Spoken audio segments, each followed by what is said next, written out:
My hope is that you are able to live a life of significance. Well, a life of significance requires work, requires relationships, connections, belonging.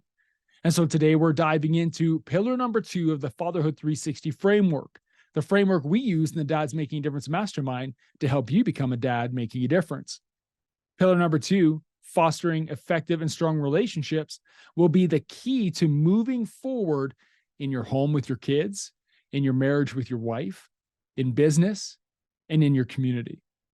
We're going to dive into 3 steps you can take right now to start building healthy, strong relationships. And I'm going to share you a little bit of what not to do and how to build relationships with your kids on this episode of the Dads Making a Difference podcast, which starts right now.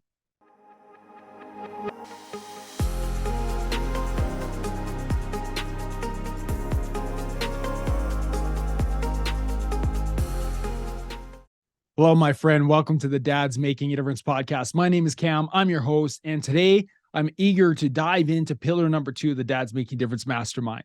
Within the mastermind, we follow the F360 framework, the Fatherhood 360 framework. We want you to be well-rounded with 6 key traits, 6 key skills that are the pillars of Dads Making a Difference. Last week, we talked about pillar number 1, a commitment to physical and mental health. And today I want to talk about fostering strong and healthy relationships.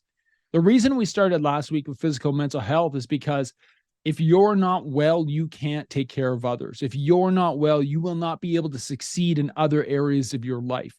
Without your health, you have nothing. So go back to last week's episode if you haven't heard it. Listen to that short episodes and then come right back to this one right now. And today we're going to talk about fostering strong and healthy relationships and why that is so important for a dad who wants to make a difference. I want you to live a life of significance. I want you to be able to impact and influence others. Well, you can't have a positive influence unless you have a relationship with someone. Whatever walk of life you're in, job you have, business you run, coaching program you're part of, without positive and healthy relationships or the skills to develop positive and healthy relationships, you're not going to find a lot of success. And so my goal here today is to give you something actionable to challenge you to foster and build healthy relationships so that you can live a life of significance. In the Dads Making a Difference Mastermind, we define fostering healthy, professional, and strong relationships as this. A dad builds positive professional and personal relationships with others and seeks the guidance of trusted advisors. Trusted advisors. How many of those do you have in your life? How many trusted advisors do you have that you can reach out to in times of trouble? Do you have your own personal board of directors? Not at work. That's not what I mean. I mean that in your life, in the areas of your physical health, your mental health, your spiritual health, your financial health, your business, entrepreneurship, family, finances, all of these areas. Do you have a personal board of directors that you can go to, that you can share information with and get positive affirmation and feedback, or get challenged on not seeing your blind spots? This is what I mean. You need to be able to foster relationships so you have those people around you, to surround yourself with people you can trust. Have some people in your corner. And this is even more important when we're talking about building healthy relationships right within our home, with our wife and with our kids. And I want to talk about that today. In the DMD Mastermind, we're a group of fathers who are committed to growth. We know our why, we aim for growth, we take ownership. We look at the different areas in our lives. We have goals that are physical, financial, spiritual, emotional, intellectual, and we challenge each other to improve in those areas. And it takes time to build trust in those relationships with the guys in the group. It takes time for us to open up to each other and take honest feedback and give honest feedback, but it's worth it. That time is worth it. But there's one area in our life that sometimes we feel that we don't have enough time, and that's in the relationships we have with our family. Because for so many guys, they're out there just working hard, putting in the steps every day, and they put hours and hours of work in, lots of attention, lots of energy. And they'll say that their why is their family. There's a quote from a book. I'm going to quote this book quite a few times today. It's one of my favorite books when it talks about building healthy relationships. And it's called How Will You Measure Your Life by Clayton M. Christensen. This is a fantastic book. This is a must read for any guy in the DMD world. If you're just listening to this, order this book. Go get it. How Will You Measure Your Life? Give it a read and you tell me that this is not a powerful book challenging you to make strong relationships as a father. In it, the author states that, they often see the same sobering pattern when looking at the personal lives of many ambitious people. And in this case, in this conversation, I'm going to talk about ambitious fathers. Because guys, if you're listening to this, you're an ambitious father. Guys who aren't ambitious don't listen to podcasts for personal development. They don't listen to podcasts to be able to challenge themselves to grow or ask questions or dig into the hard work in their families. So you're listening to this, you're an ambitious person. But one of the sobering patterns when looking at the personal lives of many ambitious people is though they may believe that their family is deeply important to them, they actually allocate fewer and fewer resources to the things they say would matter most. What does that mean? It means the busier we get, we say, I'm doing this for my family, and yet the work that we're doing, the calls that we're on, the money that we're after is taking us further away from our family. Is that happening to you? Are you losing focus of what matters most? It's just a challenge to you. Just a challenge for you to think about today. Work can bring a sense of fulfillment. And if you don't find fulfillment in your work, do something different. If you don't find a sense of purpose in your work and fulfillment and impact, you need to find something different. But that sense of fulfillment that we find in work, it pales in comparison to the enduring happiness that you can find in the intimate relationships that you cultivate with your family and close friends. Maybe you're a guy listening to this or a girl listening to this right now, and you're like, I'm not married, I don't have family, but you have friends and you need close friends. Like I said, a trusted group of advisors, people around you that you can lean into. Because whenever you're dealing with other human beings, here's the truth of it. It's not always possible to control how things will turn out. We're human beings. We want control. We want to know what's next, what the next step is. What can I do? We get into an awkward spot with a relationship. We want to know how to fix it. We meet somebody new and we have this feeling inside of us. It's like, I need to know more about this person. We start to formulate and strategize in our brain and in our heart how we're going to connect with that person. But when you're dealing with other human beings, they're dealing with the same thing. They might be thinking the same thing back. And it's this messy navigation of conversation and relationship building where all the important work happens. And we'll talk about that today as a father. I have a 9-year-old son, an 11-year-old daughter, and I'm married to a beautiful woman named Kim. In our home, relationships matter. They matter within our home so that we can be on the same page. So we have the same expectations, we have the same values and a shared mission. But relationships in our family are modeled in how we interact with others outside of our home. Here's what I mean by that. I want to model to my kids how to treat their spouse. I want my son to look at me, his dad, and say, this is how you treat a woman. My dad treated my mom this way. And it's positive and it's loving and it's caring. And I want my son to grow up to see that's how you build a healthy relationship in your marriage. I want my daughter to see me and say, that's what I need in a man that challenges me, a man that encourages me, that keeps me safe, but a man that I also can have an opinion and be fiery and be strong with, and that he'll love me no matter what. I want to model what it means to have a healthy relationship in my home so that my kids can go outside of our home and build strong relationships.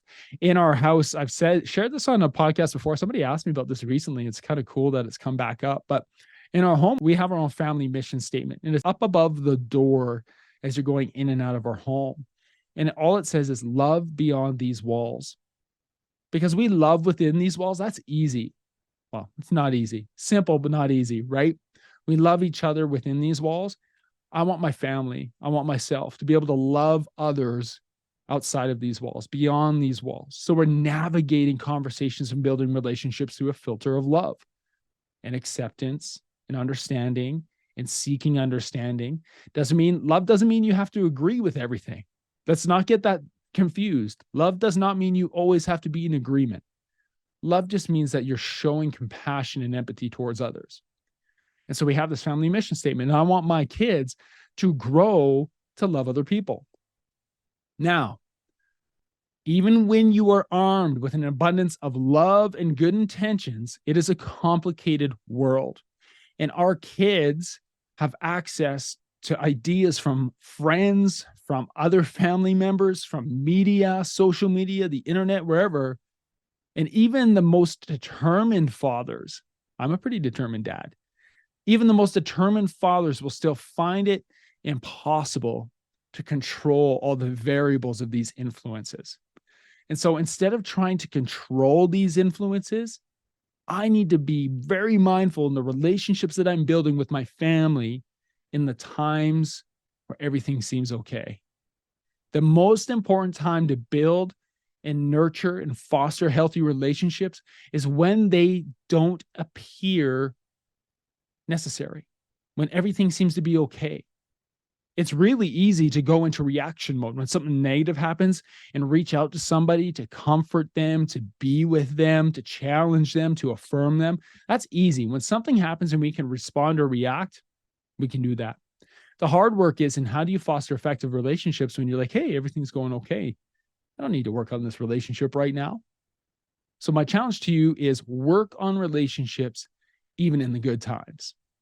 Nurture those relationships. Be clear in your conversations and be intentional. It's important to note this. There's no one size fits all. So I have 2 kids. If you're listening to this and you have multiple children, you know exactly what I'm talking about. There is no one size fits all approach to building relationships. There's a quote in this book, How Will You Measure Your Life, which I love. He says, the same hot water that will soften a carrot will boil an egg. The same hot water that will soften a carrot will boil an egg. Well, you say, Cam, what does this mean? It's not a cooking show. It means this. You can't use the same approach every single time and hope to get the same result. If I approach Maya with one approach of building a relationship and conversation, and then I just go across the hall and try to do the same thing with my son, Bray, it's not going to happen. And if I walk upstairs and I go see Kim and try to do this with Kim, it's not going to work. There's no one size fits all approach. So as a parent, as a husband, you're going to try many things that just don't work. They just don't work with your kids. They don't work as a husband. They don't work with your wife. Hey guys, I wanted to take a moment and talk about our community of DMD brothers in the DMD Mastermind. We are men who help each other to stay focused and intentional in our pursuits of personal, professional, physical, financial, emotional, and spiritual growth. We are a community of men who bring courage, wisdom, and transparency to unfiltered conversations that challenge us to be more impactful men, to be dads making a difference. We do this through our online and in-person events where men come together to speak into each other's lives and then turn around and do the deep work to create change in their families, in their businesses, and in the community around them. If you are wondering if this community might be right for you, you can find more information on the DMD Mastermind, and you can also book a call directly with me at dmdmastermind.com. Now, let's get back to our show. It's very easy when things don't work to beat ourselves up. Oh, I did something wrong. That's not good for me. I read this book. How will you measure your life? It said to do these things. Now, none of it's working for me. It's very easy to start spiraling out of control and start beating yourself up about it. Don't get discouraged when things don't work. I've talked about having a growth mindset on this podcast. Know your why, aim for growth, and take ownership. When things don't work, simply look at it as an opportunity for change.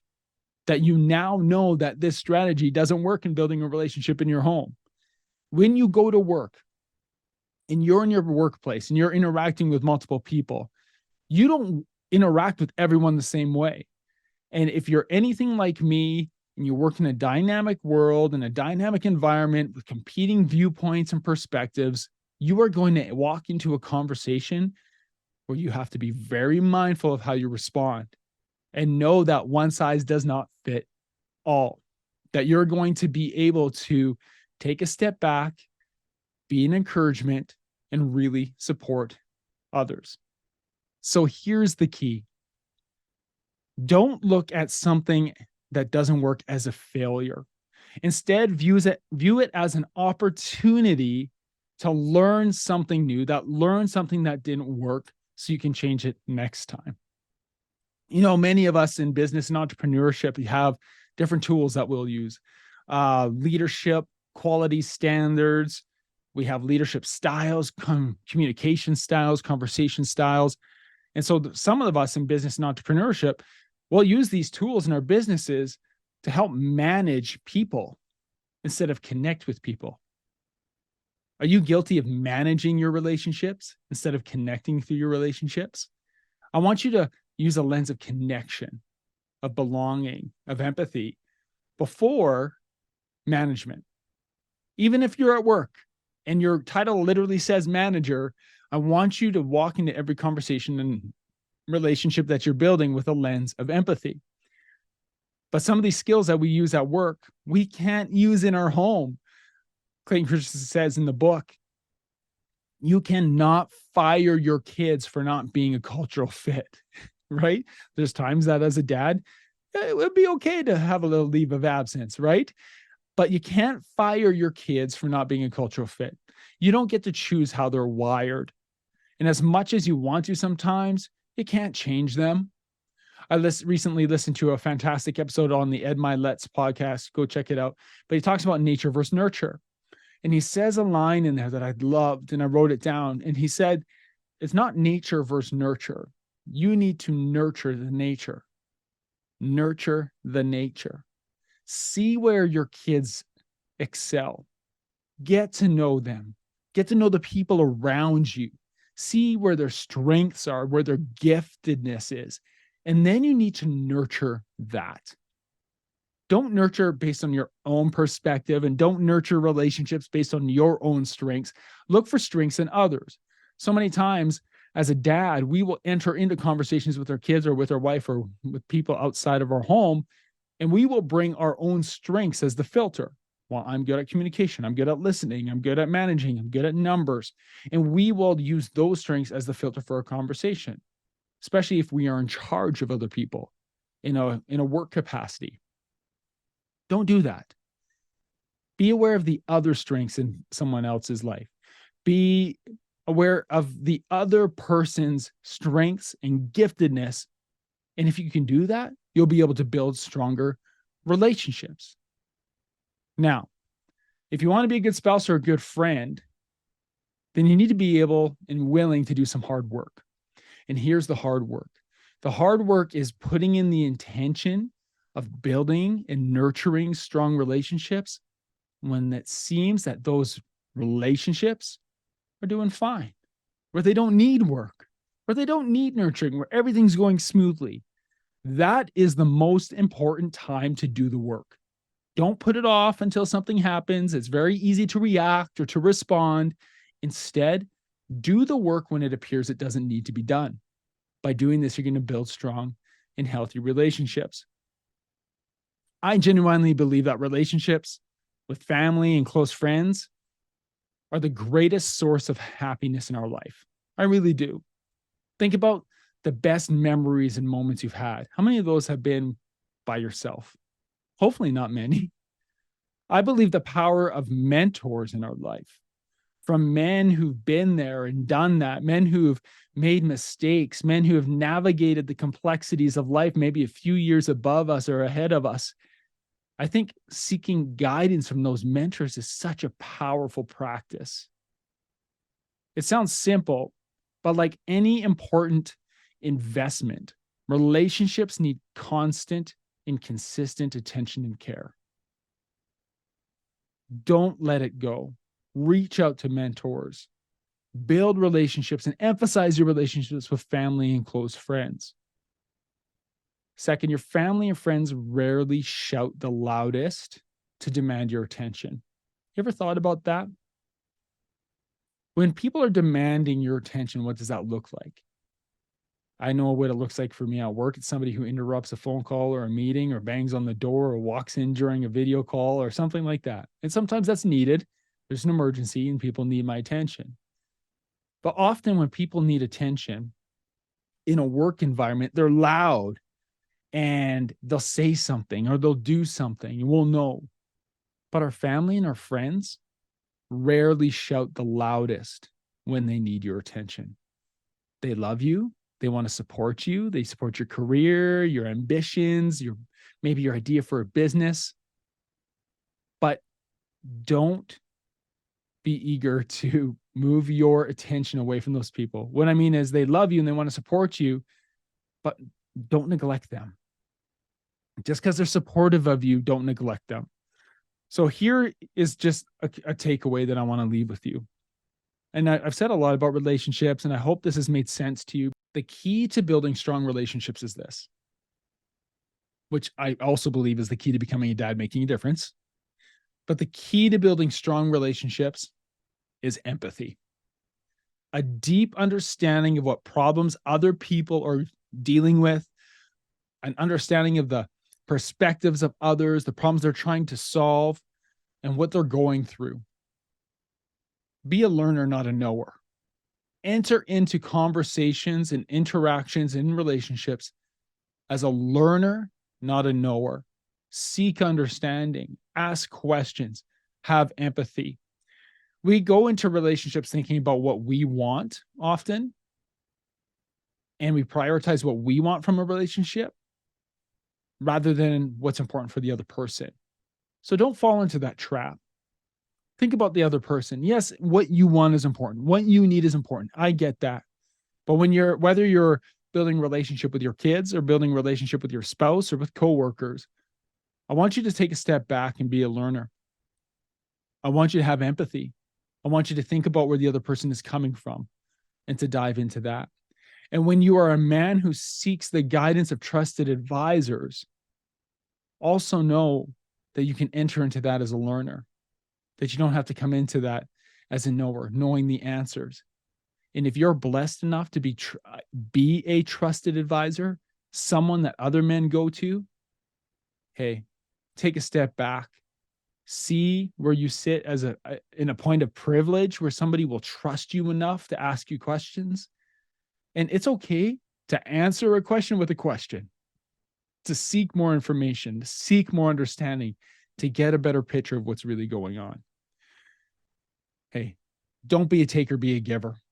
One of the things in the Dad's Making a Difference mastermind, and it's not a mastermind that's a fit for everybody. You can learn more about it at dmdmastermind.com, but what it is, it's for givers, not takers. We get so much out of it as individuals, but it's for givers, not takers.